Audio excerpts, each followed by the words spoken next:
Yeah, Sorry, can you hear me now? we Great. can. Yeah, Sorry, thanks. yeah.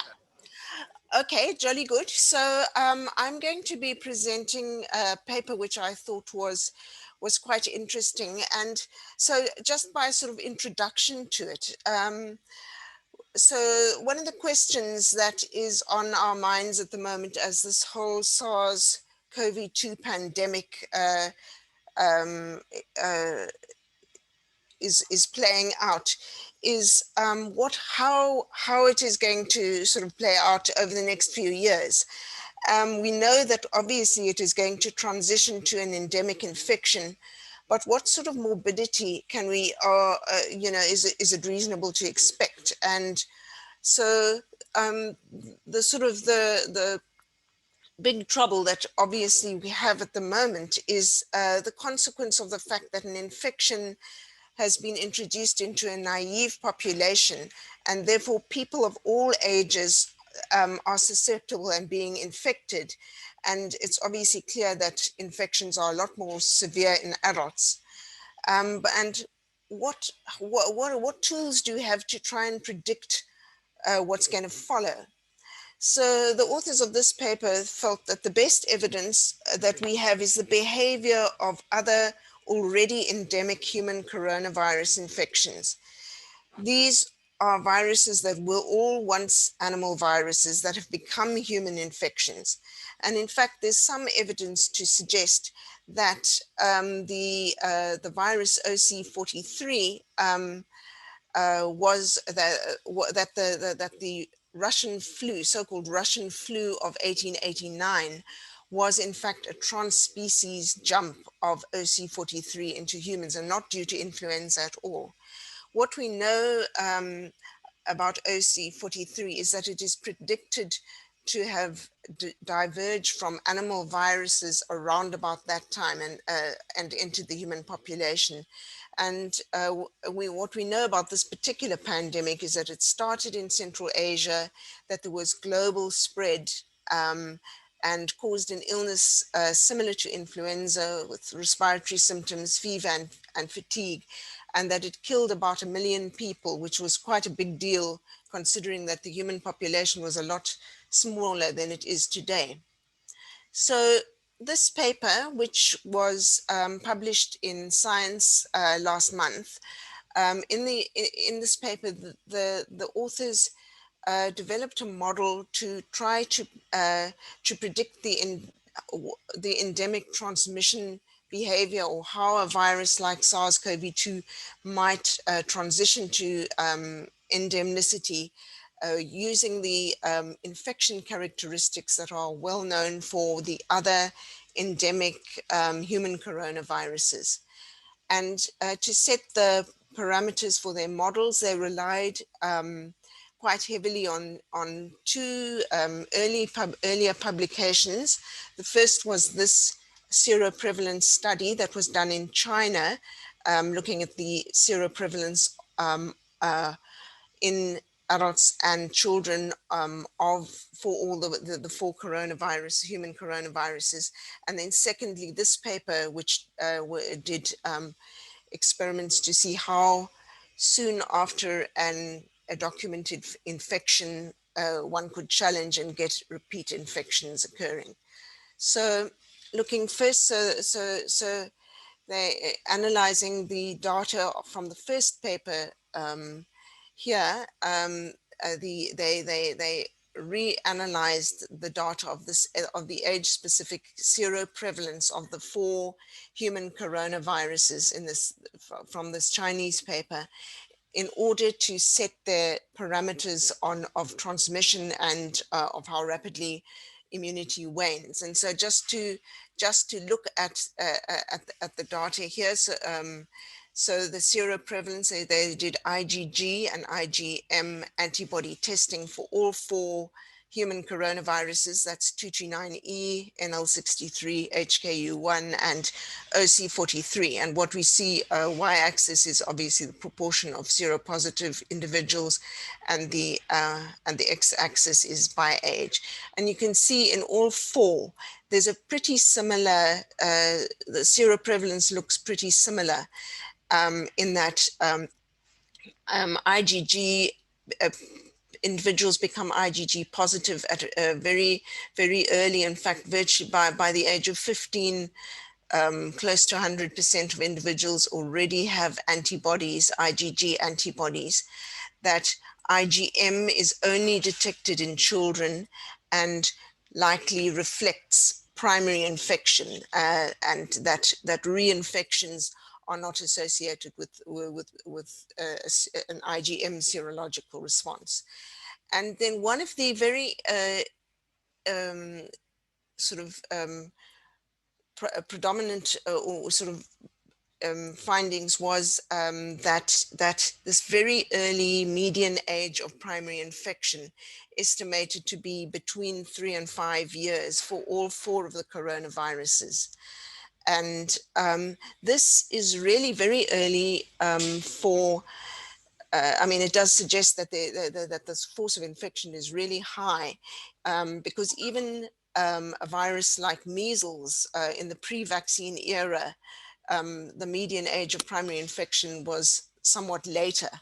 So it indicates that these viruses are very intensely transmitted in the human population, and that transmission is probably a combined phenomenon. It's due to primary infection and then reinfections as well. And also, and key to the innocuousness of these infections is that there's a really very low case fatality rate or infection fatality rate in young children. So then turning to the other paper that they used to figure out the contribution that reinfections have on the force of infection. So this was the second paper, the Callow et al. Paper. And here, the factors that are responsible for reinfections would be the rate of waning of sterilizing immunity, and also how infectious that reinfection event is, the amount of virus shedding that can be is associated with that. And the different strata indicated in this figure reflect the sort of the plausible ranges for these parameters that would cause a median age of primary infection at different age intervals. And as we saw from the first paper, the median age is between 3 and 5. So the ranges that would correlate with with this white zone are probably what is appropriate for human. These are for the endemic human coronaviruses. So now then, this is the model that is quite extensively described in the supplementary information of the papers. And so they make the assumption that all coronaviruses elicit the same types of immune responses following infection, and that there is sterilizing immunity which persists for a period of time following an infection, and that although that wanes, in addition, there is there's immunity that persists, is associated with attenuated pathology on reinfection, and similarly reduced transmissibility of infection. So if we just quickly go through the natural history here, an individual is born susceptible. At some stage in in the early life, they experience a primary infection, which is associated with some degree of pathology and a potential to transmit to other individuals. After that, they transition to a stage of sterilizing immunity, that this is lost over a period of time, and they then enter a state where they are potentially reinfectable if exposed. If a reinfection event takes place, this is usually associated with lower pathology and infectiousness relative to the primary infection. They then re-enter this state of sterilizing immunity, and that you get this cycling throughout life, individuals occurring. And so that the force of infection is driven by both primary infections and reinfections. Okay, so now if you have a virus that's been introduced into a population and human-to-human transmissions are occurring, a virus like, for example, like one of these coronaviruses, there are certain key factors that are going to determine the time to transition from an epidemic state to endemicity. And they would be things like the intrinsic infectivity of the organism, how rapidly host immunity wanes, and how transmissible a reinfection event is. So obviously if these are high, you would get quicker transition to endemicity. And then key to what the ultimate disease burden is going to be following when endemicity is reached is the infection fatality ratio in children. This is a critical thing. So now that was using how they developed their model, and now using their model to predict what transition to endemicity is likely to be for a virus that has the attributes of SARS-CoV-2. And they looked at this, or their model, they modeled the scenario at three levels, plausible levels of R naught, so of infectivity. So looking at an R naught of 2, scenario R naught of 4, and 1 of 6. And so just to orientate again, so we have daily cases on the y-axis and years, time to after emergence to reaching endemicity on the x-axis. And the black line here, and here reflects the daily cases following the new introduction of the organism into the population. So that there would be an initial peak of infection, and that this would be followed by successive waves of lower magnitude until the state of endemicity is reached. So the insert here reflects the waves, and you can see it's the scale is now here basically 2 orders of magnitude lower, but the waves of infection. Similarly here at where R naught is 4, a much higher peak, and an even higher peak when R naught is 6. So the other what the shading reflects is the proportion of primary infections by age group. So what's going to happen is when the virus is first introduced, the initial age distribution of cases is going to mirror that of the population. But once endemicity is reached, primary infections will occur exclusively in young children, and reinfections will occur in adults, but they will have encountered the virus before and therefore have disease reducing immunity. And that the time to reaching this state of endemicity depends on the R naught, is strongly dependent on R naught. Okay, and so then they also then use the model to predict for how long it would take for SARS-CoV-2 to reach an infection fatality rate of 0.001. And this figure is chosen because this reflects the infection fatality rate of seasonal influenza. So because of the fact that infection at an early age is mild, you could almost say that an infection fatality rate of 0.001 actually really reflects, is synonymous with endemicity. So basically, it's the same factors that apply, which I've mentioned already, that the drivers that would that influence how long it's going to take are how rapidly immunity wanes in an individual, and how infectious the organism, an infection episode is.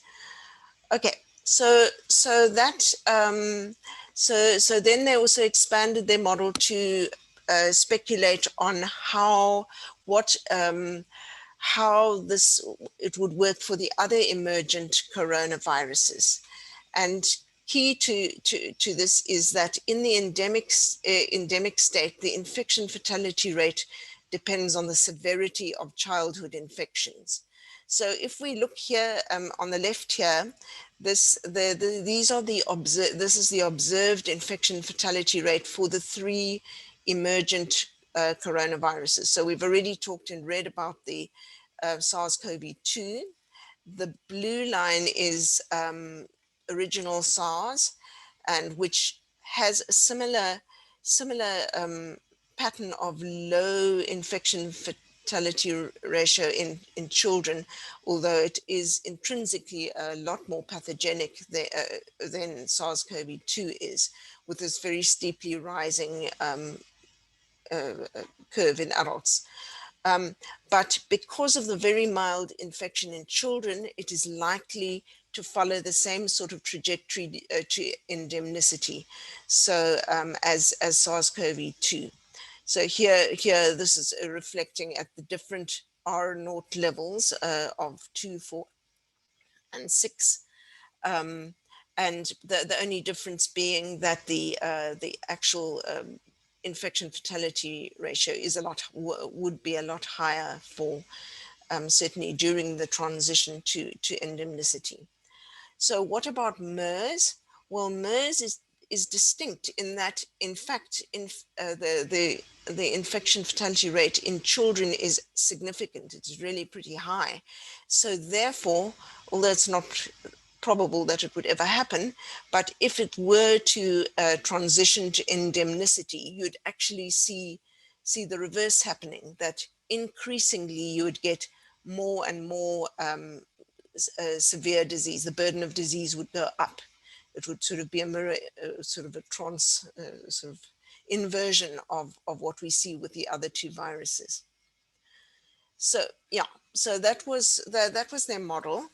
And the question is, where we are now, we've still got quite a lot of morbidity to go through before we reach that safe haven of endemicity.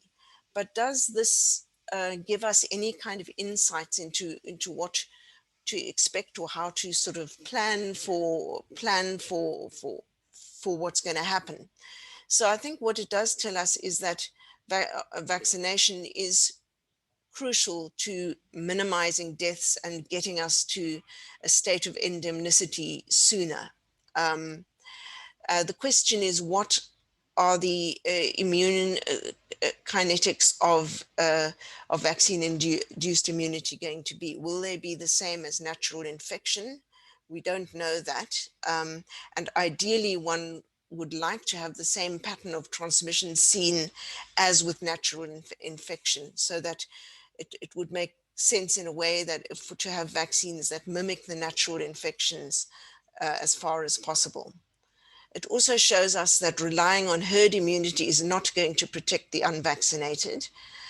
And in terms of what are the impact of these strain-specific virulence factors that we are currently seeing, the immune escape to these new variants that are emerging as a result of immune escape. So this although it can be predicted that ongoing evolution is going to happen, and that this may or may not be temporarily associated with an impact on case fatality rates during the transition, once the virus has transitioned to endemicity, it shouldn't be a problem. It also speaks to the fact that surveillance is probably going to become increasingly difficult as symptomatic infections wane, and then that long-term vaccination and non-pharmacological interventions shouldn't really be needed once we reach endemicity. So that's the paper, and I mean, it is a model, so models have their intrinsic limitations, but I thought it did give us it did sketch some kind of a sort of scenario that we can either accept or reject. And I'd be very interested to know what everybody thinks. Di, thanks very much. What a great a great explanation of the paper and the background to it. And thank you so much for taking the time to do that for us. Really appreciate it. If you can just stop sharing your screen, we can see can see people's hands coming up. So it's interesting because, in fact, the vaccine, as you said, the faster we vaccinate, the quicker we'll get to endemicity, because actually the vaccination mirrors a high R0, because you're generating the immunity. That's what I was hearing. Is that? Yeah. That's right, basically, isn't it? Yeah. Which is similar to many other. Sorry, do go ahead. Yeah, no, I mean that was kind of what exactly right. That you want to get people to the state where they're immunologically experienced when they re-encounter infections. Yeah, I mean, I think it does because of the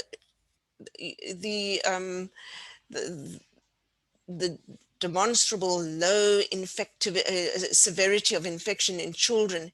In some ways, I'm wondering whether it doesn't favor a policy of actually really just focusing on the vulnerable, or focusing on people in a particular age category. Because I don't know how feasible it really is going to be to try and vaccinate the world. And it does certainly look, if it's anything like the previous coronaviruses, once you've had it, and it's possible that if you're only infected in an adult state, it may take more than one episode of reinfection to completely attenuate. But it does look like that is the natural history of these infections. So I'm going to come to Sean in a minute, but I'm just going to ask one other question. I mean, do we understand what's behind the difference in MERS? And is it possible that some of the variants might push the virus SARS-CoV-2 towards a MERS type epidemiology?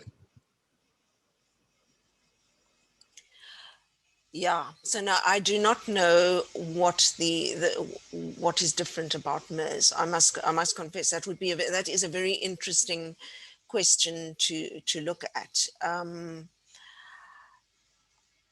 not sure. I can't actually answer that. Maybe, okay, so I'm going to hand over to Sean for his question, but maybe Marvin or Stephen can think about that and see whether they have any answers. Sean. Thanks, Ty. I'm trying to digest that. So just thinking of I think it was your second to last slide, and just to kind of maybe emphasize this point, or just clarify for me. So at a higher R0, endemicity is reached earlier. That's the basic kind of equation, right? The more infection, the more immunity. Yes, absolutely, yeah. Quicker in endemicity. And so it is, so did these guys not, this relates to Mark's first question. Did they not include the impact of vaccine in their model? So their model was really based entirely, or at least the parameters for their model were based on what is observed for the human coronaviruses. So it doesn't look at the other interventions that have now become possible. That seems I think that one could think. So go ahead. Sorry. Yeah, no. I think I've kind of said what I was thinking. What were you going to say? I was going to say that seems like a major limitation to this analysis, because then it's just like in the realm of theoretical. Vaccination is a reality. It's being done on a moderate scale now, and on a much higher scale as we move forward. And it's going to have a massive impact on the dynamics of the epidemic. And so to not take that into account, I think makes this whole exercise almost meaningless. We're not interested in simulating what happened in Russia in the late 19th century. We're interested in what's going to happen now. So maybe we could bring Stephen in, because he's posted on the chat that maybe you'd like to expound on this issue for Sean. No audio input. So he says, Stephen says, I think it's far too early to be able to include vaccine impact, which means it would be a model based on a model based on a model, and that would become more and more meaningless. And Marpeng says none of the other coronaviruses have vaccines. I think there's still merit in this, Sean. I mean, it doesn't, I mean, it implies that vaccination will drive us into an earlier state of endemicity. The major assumption in this model, that, from my understanding, is that the major parameter in this model, there's two. One is infection, and the other one is immunity, right? And vaccines influence immunity, and therefore influence infection, based on the assumptions and the parameters in the model. So I think we know enough about what vaccines do to immunity to use it as a parameter, or at least make some assumptions around its effect to model. And it just seems like a massive oversight or limitation. Maybe it's in paper 2. Any other questions? I mean, Marvin, do you want to make a comment?